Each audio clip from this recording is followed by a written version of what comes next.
ዩጋንዳ ካምፓላ ለብዙዎቻችን የስደት መዳረሻ ለብዙዎቻችን ደግሞ የህልም መጀመሪያ ናት። ባለፉት ጥቂት ዓመታት ወደዚህች አረንጓዴ ከተማ የሚፈሰው የኢትዮጵያን ቁጥር በከፍተኛ ሁኔታ ጨምሯል። ብዙዎች ካምፓላን ሁለተኛዋ አዲስ አበባ ይሏታል። ነገር ግን ከፎቶዎቹ ጀርባ ያለው እውነታ ምንድን ነው? ዛሬ እውነታውን እንፈትሻለን። ሰላም ጤና ይስጥልን፣ እንግዳ ወርቅ እባላለሁ። ዛሬ በካምፓላ ቆይታዬ የታዘብኳቸውን ጥቅሞችና ጉዳቶች በዝርዝር እንመለከታለን።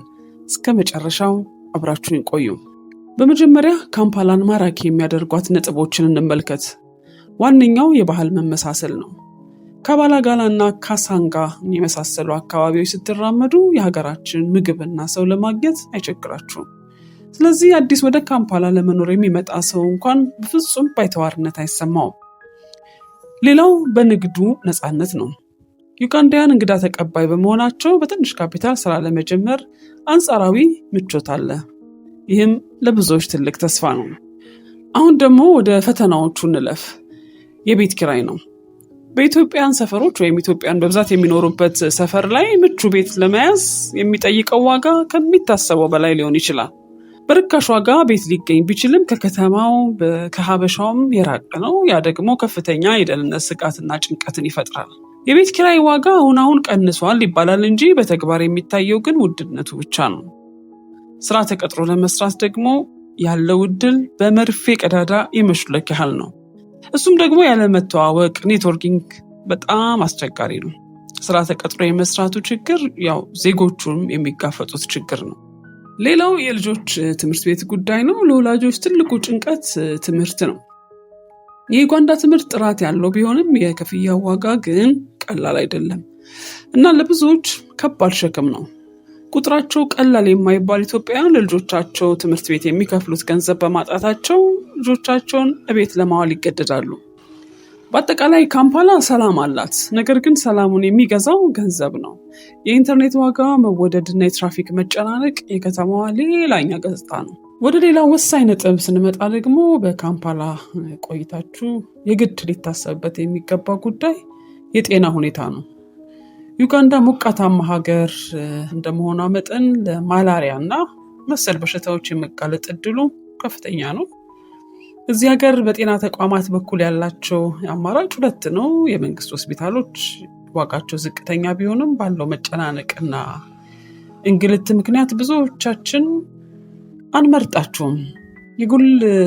የግል ሆስፒታሎቻቸው ደግሞ አገልግሎታቸው የተሻለ ቢሆንም ዋጋቸው ግን እጅግ በጣም ውድ ነው።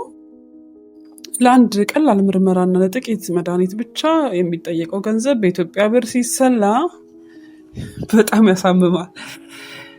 ሌላ በሽታ ነው የሚጨምረው። ብዙ የሀገራችን ሰዎች ያሉባቸው ትናንሽ ክሊኒኮች ቢኖሩም ለከባድ ህመም ግን ያው በቂ ዝግጅትና የገንዘብ አቅም መኖር አለበት።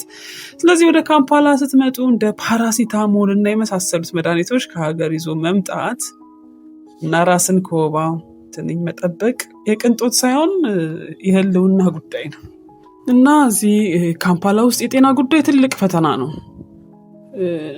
ለማስረዳት ያህል እንዲህ በቅርቡ ያገኛትን አንዲት ኢትዮጵያዊት እህታችን የሆነ ገጠመኝ ነበራትና ያው ስሟን መጥቀስ አያስፈልግም፣ ነገር ግን ታሪኳ የብዙዎችን እውነታ ይወክላል። ይህች እህታችን እንግዲህ በድንገት በጣም ትታመማለች።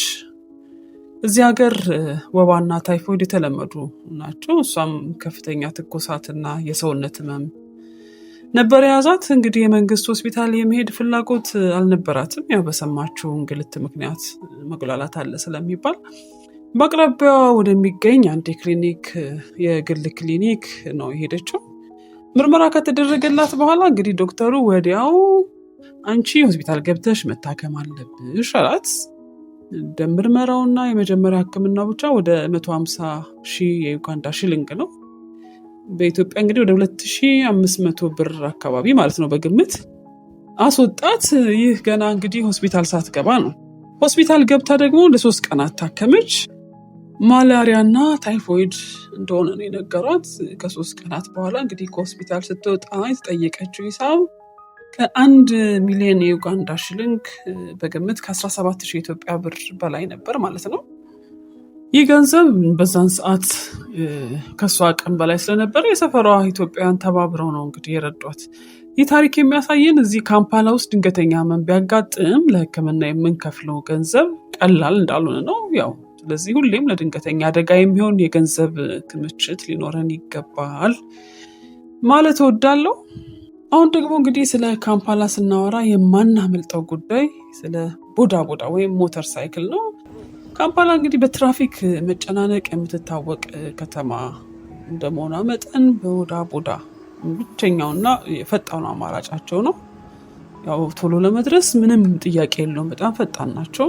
መንገድ ስለሚዘጋጋ በመኪና ቆማችሁ የምትውሉበትን መንገድ እነሱ በጣም ሹልክልክ ብለው በሰዓቱ ያደርሷቸዋል ማለት ነው።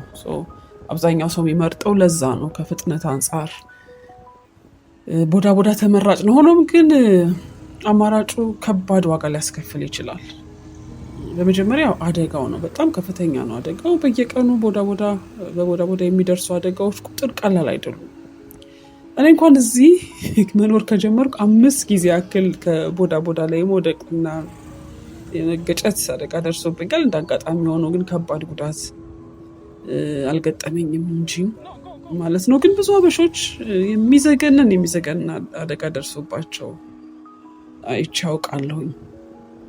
በሁለተኛ ደረጃ ደግሞ የደህንነት ጉዳይ ነው። በተለይ በምሽት ላይ ቦዳ ቦዳ ስትጓዙ ስልክ በመንገድ ላይ አለመጠቀም ይመከራል። ስልክን መንገድ ላይ በቦዳ እየሄዱ ወይም በሞተር ሳይክል እየሄዱ ስልክ አለመጠቀም ይመከራል። ትልቅ ጥንቃቄ ይፈልጋል። ነጥቆ መሮጥ እዚህ ከተማ የተለመደ ነው። በጣም የተለመደ ነገር ነው። የታዘብኩት ሌላ ነገር እንግዲህ እንደ ኢትዮጵያዊ ዋህነታችንና ሰው የማመን ባህላችን እዚህ ሀገር ሌሎች ሰለባ ሊያደርገን ይችላል። ስለዚህ መንገዶች ላይ ስንንቀሳቀስ ቦርሳችንና ስልካችንን የምንይዝበት መንገድ ትልቅ ጥንቃቄ ይፈልጋል። መዘናጋት አያስፈልግም ለማለት ነው። በአጠቃላይ ከካምፓላን ለታገሰና ስርዓቱን ላወቀ ሰው ብዙ እድሎች አሏት። ነገር ግን ያው ስደት ነውና ጥንቃቄና መረጃ ይቀድማል። ዛሬ ያነሳኋቸው ነጥቦች የካምፓላ ኑሮ በትንሹም ቢሆን ያስገነዝባሉ ብዬ አስባለሁ። ወደዚህ ለመምጣት የምታስቡ ሰዎች በሰው ወሬ ብቻ ሳይሆን ተጨባጭ መረጃ ይዛችሁ እንድትመጡ እመክራለሁ። እናንተስ በካምፓላ ኑሮ ላይ ምን ታዝባችኋል? ያጋጠማችሁን ፈተና ወይ መልካም አጋጣሚ በኮሜንት አጋሩን። ቪዲዮን ላይክ እና ሼር ማድረጋችሁን አትርሱ። በሚቀጥለው ቪዲዮ እስክንገናኝ ቸር ሰንብቱ።